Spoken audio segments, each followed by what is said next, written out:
A company with 9,000 locations and 60,000 employees is worth zero.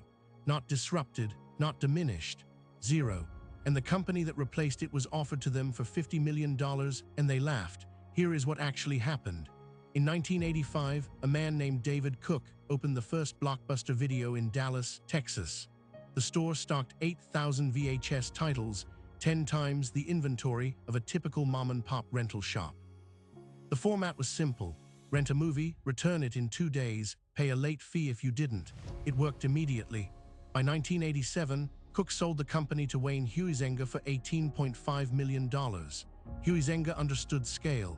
He had already built waste management into a national giant using the same playbook: buy fast, expand faster. Under Huizenga, Blockbuster opened a new store every 17 hours.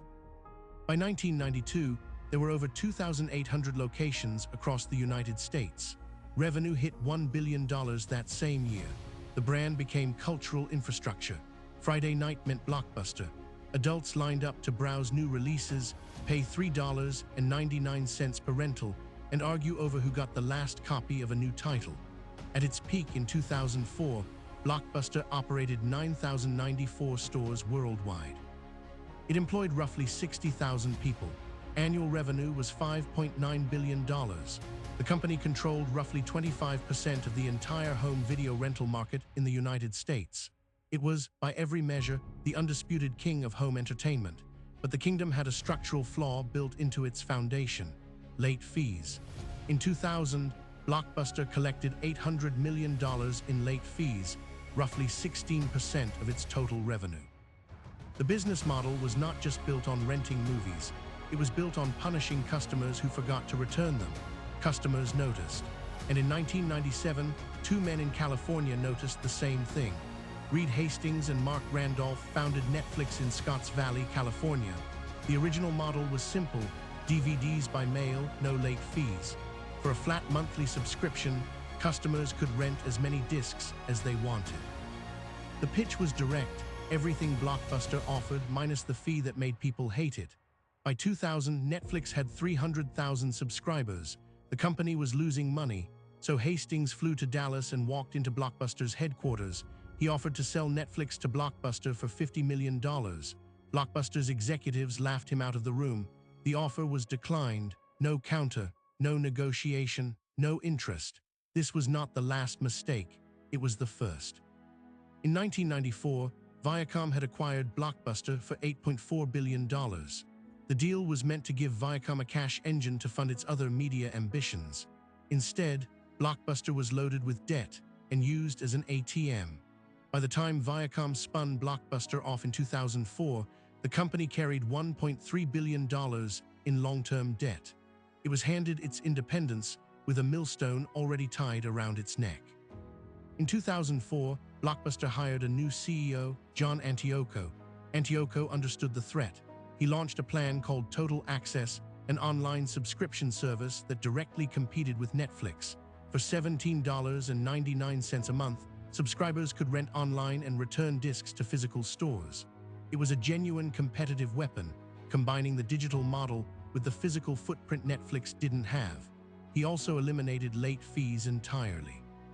In 2005, that decision cost Blockbuster $400 million in annual revenue, gone overnight. But Total Access was working. By early 2007, Blockbuster Online had 3 million subscribers. Netflix was bleeding customers to Blockbuster for the first time. Reed Hastings later admitted the Total Access program genuinely scared him. Netflix's own internal documents described it as an existential risk. Blockbuster had the momentum. Then the board intervened. Carl Icahn, the activist investor, held a significant stake in Blockbuster. He hated the cost of Total Access. Each new subscriber acquired through the program was costing Blockbuster roughly $50 in subsidies. Icahn pushed to remove Antioco. In 2007, Antioco was forced out. His severance package, $10 million. His replacement was Jim Keyes, a former 7-Eleven CEO. Keyes immediately scaled back Total Access. He also made a statement that would become one of the most quoted lines in business history. In 2008, he told a reporter, "I've been frankly confused by this fascination with Netflix. Netflix at that point had 8.2 million subscribers. The window Antioco had opened was now closing. Blockbuster's subscriber count under total access had peaked at 3 million and began sliding immediately after Keys took over. Netflix, free from its most dangerous competitor, accelerated.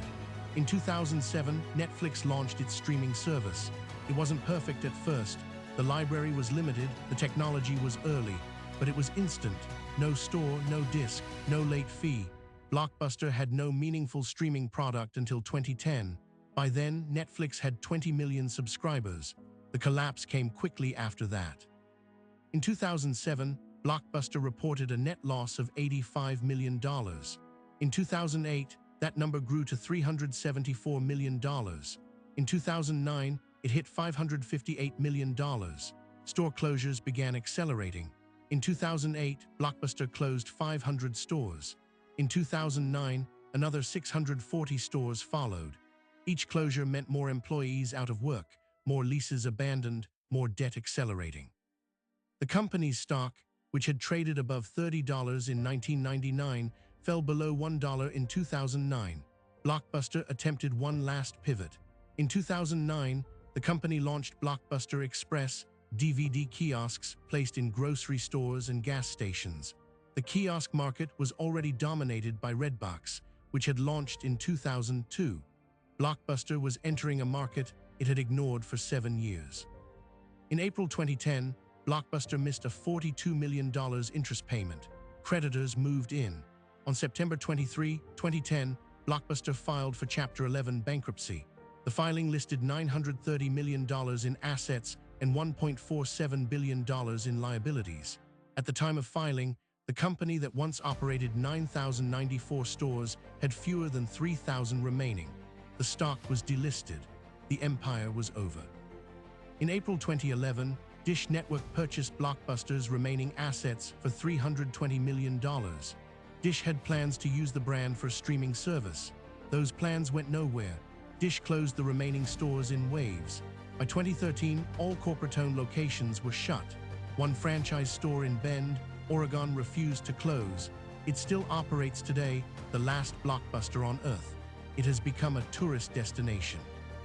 Meanwhile, Netflix was not done growing.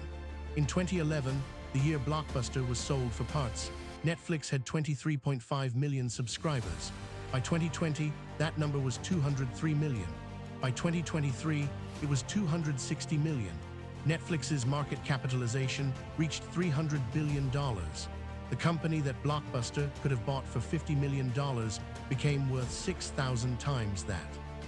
The story of Blockbuster is not a story about technology moving too fast. The streaming technology existed. The threat was visible. The competitor literally walked through the door. The story is about a company that protected its revenue model instead of protecting its future. $800 million in late fees was too comfortable to abandon. The board that fired the one executive executing the right strategy was protecting a short-term balance sheet. The $400 million cost of eliminating late fees felt like a wound. It was actually the price of survival, and they chose not to pay it. Every company that followed, Borders, Radio Shack, Sears, made a version of the same choice. Protect what exists. Ignore what's coming. The $5.9 billion in peak revenue that Blockbuster once commanded is now a number in an archive. The stores are gone. The brand survives only in nostalgia and one Oregon franchise. And Netflix, the company they laughed out of a Dallas conference room in 2000, now produces more original content annually than any Hollywood studio. In 2023, Netflix's operating income was $7 billion. That is more than Blockbuster's entire peak annual revenue. Not revenue, profit. The $50 million acquisition that Blockbuster declined is now a company worth more than Disney. That is the cost of laughing at the wrong meeting, one decision. $300 billion.